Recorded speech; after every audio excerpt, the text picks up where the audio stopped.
because it's time to feed a few monitors. What do you think? Well, no. Gotta find the right size.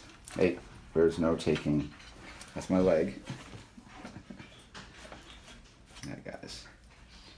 All right. Hold on. Okay. Oh, God. No. What you just want to do, you want to be able to... Hey, that's not... Okay, we're going to switch food. You can be self-serving. So this is... Oh, no. Oh, God. I almost knocked over my chicken. All right. So this is clearly, a time where you got... Hey. The old trusty tail whip. There we go. Now you. Stop. This is ridiculous.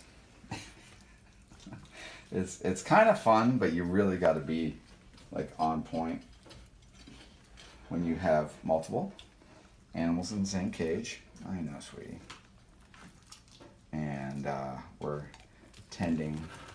Hey. You just stop. Okay. So this water monitor, just so we go over a little bit what is actually happening. The water monitor, at this point, when it has food in its mouth is busy. So that's literally one of the chief ways a water monitor would protect itself.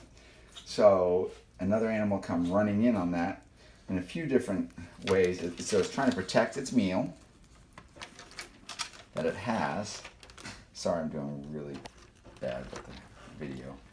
But it's protecting its meal and itself because it's not really sure what's going on. So it tail whips.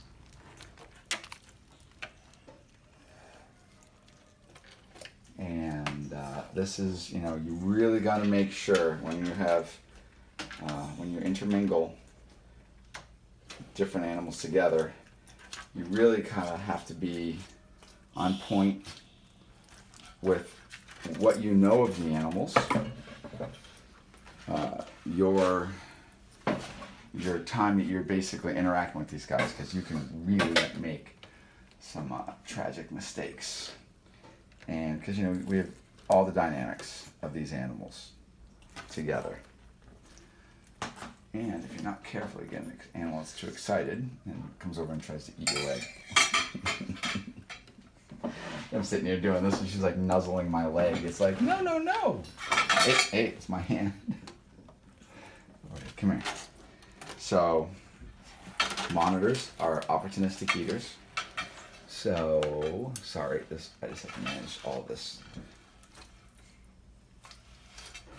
There you go. So they're opportunistic eaters, so they are going to tend to gorge themselves on a food opportunity. And this is not, like, you wouldn't want to, hey, stop. I know, that's hers. You, come here. Look at this. I want to eat her chicken. Come here, look. All right, so I'm going to give you a little piece of something. So you basically have animals that get along great, unless it comes into a food episode. And then what we need to do is we come in and we target feed these. It's a good way to do it. This croc monitor is just really just hoofing down the food. She's been breeding a male Salvadori. So she's been breeding another croc monitor. And we just want to basically try to get her to develop follicles. And there's a lot of different things that go on to make these guys get follicles. And I overdid it with this one over here. So sometimes to slow these guys down, you give them a bigger meal or a bigger size item, so they'll get busy trying to swallow it while you're trying to target feed your other guys. So if you want them, look at that. What kind of manners is that?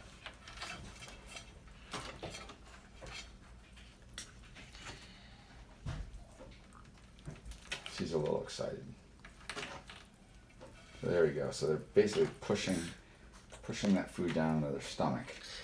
But they will just run around and try to get as much into their mouths as possible, especially when there's competition. There you go. She'll get that down. She's got a little food in this. Suddenly, everybody starts to quiet down as they start getting fuller. Do you want that? You'll start being, oh, you're gonna go for it. Hey, this will help you. Little small food items. Come here. All right, so everybody's slowing down. So what they're gonna do after they do a big eating, they're gonna do a lot of basking because they're gonna need the added energy from the heat source to help them to digest. So it's real important, obviously, to make sure you have clean water, good basking. So basking on these guys can be 125 to 140. And they want to just set up and just fry themselves. Look at you. You had to have something that was too big. No, I still want it. When you're feeding chicken, you want to make sure, I use like some pipe cutters, and you want to watch those bones because they have the ability to digest the bones, but the bones too big, protruding, could cut them as they're taking it down. So smaller chunked is the best. So even smaller than what I've actually been feeding here. One of my guys cut this up, and he was basically intending this to be for some a little bit larger animals, and I just happened to grab this box and went with it. And I really know that this video is really bad quality, but people have been asking me and sending me messages, please do a bunch of videos. So I guess I'm basically just doing is showing you like in the day in the life of what I'm trying to manage. Wow, that's a really good sign when you get a female like that that's pigging out. Now, if I wasn't breeding this animal, this croc monitor, I might be a little bit more leery about how much I'm allowing her to eat because they're it's very easy to get them obese, and you're feeding them this really just large diet. There's a lot of fat included in this chicken. And what better way to get fat and fill all your fat cells is to ingest fat. So in a breeding situation, it's good. But if I were to feed this animal, not heated up properly, let's say I'm not just breeding and I'm just like, I'm just going to keep feeding it because it wants to eat. This animal will eat itself to death, and people need to realize that. I don't care if it's an Indicus, I don't care, Argus, water monitors, certainly blackthroats, any kind of a Bidularis, any kind of Savannah monitors, classic. They'll eat themselves to death. And you really want to be careful of that because these animals can live quite a long time, and we're going to shorten their lives by too much of a good thing. So I tend to raise my animals kind of slow. I have quite a few monitors. And I don't really raise any of them fast. And it's just, I got a lot of animals to deal with. So some of it is just, your ability to focus. So it's, one thing if you have 2 or 1, it's very easy to overfeed it. But when you start having, a larger number, then it comes down to, making use of your time and stuff like that. So the food opportunities are not as great. And actually, I think that is healthier because I certainly have, 18-year-old animals still breeding that I made. Okay, I guess we're gonna be done with this nonsense video. No, you don't need to eat anymore. See, this is where we're gonna put the brakes on it. she's gonna, in the next day or two, she's just gonna bloat up as she starts digesting all that. And right now, her instinct is to just, you know, gorge herself. It might take her 20 minutes to realize how full she is.